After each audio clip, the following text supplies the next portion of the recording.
Lettre 6. Le vicomte de Valmont à la marquise de Merteuil. Il n'est donc point de femme qui n'abuse de l'empire qu'elle a su prendre.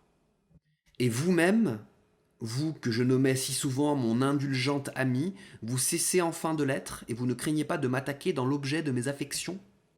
De quel trait vous osez peindre Madame de Tourvel? Quel homme n'eût point payé de sa vie cette insolente audace? À quelle autre femme qu'à vous n'eût-elle pas valu au moins une noirceur? De grâce, ne me mettez plus à d'aussi rudes épreuves, je ne répondrai pas de les soutenir. Au nom de l'amitié, attendez que j'aie eu cette femme si vous voulez en médire. Ne savez-vous pas que la seule volupté a le droit de détacher le bandeau de l'amour? Je reprends cette phrase. Ne savez-vous pas que la seule volupté a le droit de détacher le bandeau de l'amour? Mais que dis-je? Madame de Tourvel a-t-elle besoin d'illusions? Non. Pour être adorable, il lui suffit d'être elle-même. Vous lui reprochez de se mettre mal? Je le crois bien. Toute parure lui nuit. Tout ce qui la cache la dépare. C'est dans l'abandon du négligé qu'elle est vraiment ravissante. Grâce aux chaleurs accablantes que nous éprouvons, un déshabillé de simple toile me laisse voir sa taille ronde et souple. Une seule mousseline couvre sa gorge, et mes regards furtifs mais pénétrants en ont déjà saisi les formes enchanteresses. Sa figure, dites-vous, n'a nulle expression? Et qu'exprimerait-elle dans les moments où rien ne parle à son cœur? Non, sans doute, elle n'a point, comme nos femmes coquettes, ce regard menteur qui séduit quelquefois et nous trompe toujours.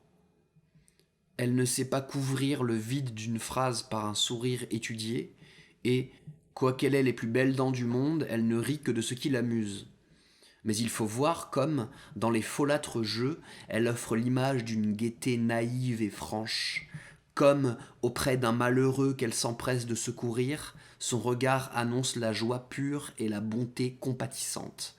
Il faut voir surtout au moindre mot d'éloge ou de cajolerie se peindre sur sa figure céleste ce touchant embarras d'une modestie qui n'est point jouée.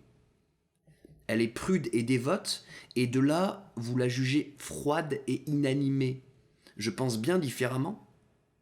Quelle étonnante sensibilité ne faut-il pas avoir pour la répandre jusque sur son mari, et pour aimer toujours un être toujours absent?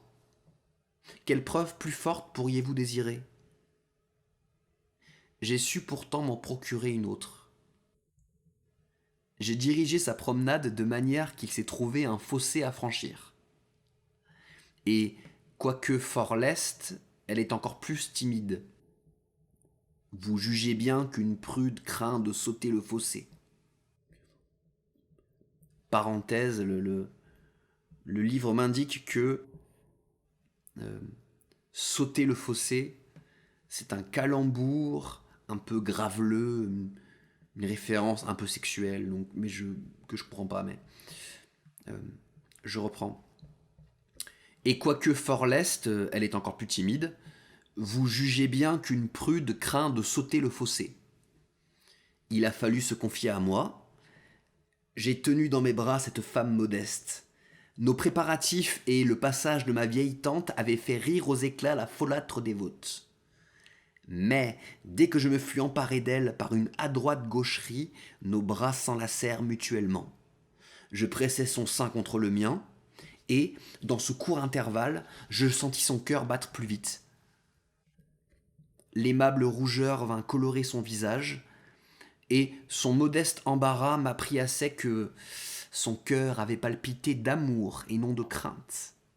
Ma tante, cependant, s'y trompa comme vous, et se mit à dire l'enfant a eu peur. Mais la charmante candeur de l'enfant ne lui permit pas le mensonge, et elle répondit naïvement oh non, mais.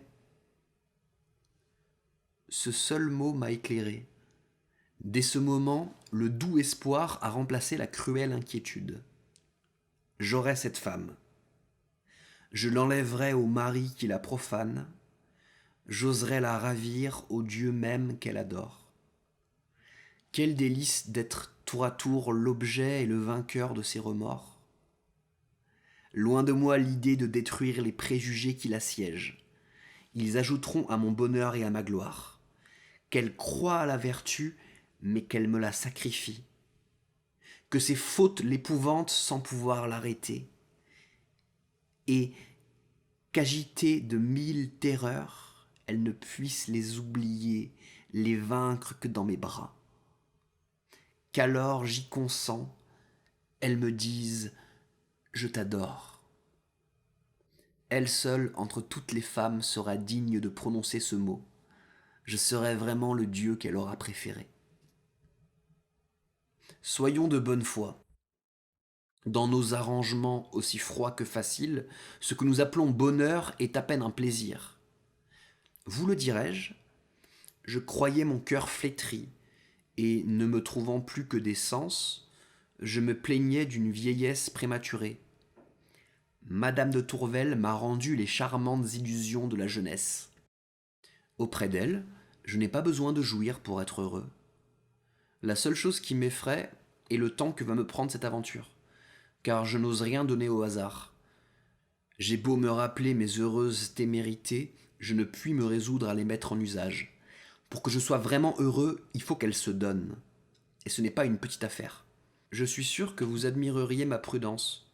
Je n'ai pas encore prononcé le mot d'amour. Mais déjà nous en sommes à ceux de confiance et d'intérêt. Pour la tromper le moins possible, et surtout pour prévenir l'effet des propos qui pourraient lui revenir, je lui ai raconté moi-même, et comme en m'accusant, quelques-uns de mes traits les plus connus. Vous ririez de... Oh. Alors ça c'est dur à dire. Vous ririez de voir avec quelle candeur elle me prêche. Elle veut, dit-elle, me convertir. Elle ne se doute pas encore de ce qu'il lui en coûtera pour le tenter. Elle est loin de penser qu'en plaidant, pour parler comme elle, pour les infortunés que j'ai perdus, elle parle d'avance dans sa propre cause. Cette idée me vint hier au milieu d'un de ses sermons, et je ne pus me refuser au plaisir de l'interrompre pour l'assurer qu'elle parlait comme un prophète. Adieu, ma très belle amie. Vous voyez que je ne suis pas perdu sans ressources. PS. À propos, ce pauvre chevalier s'est-il tué de désespoir? En vérité, vous êtes 100 fois plus mauvais sujet que moi, et vous m'humilieriez si j'avais de l'amour-propre. Point. Du château de... ce 9 août 1700...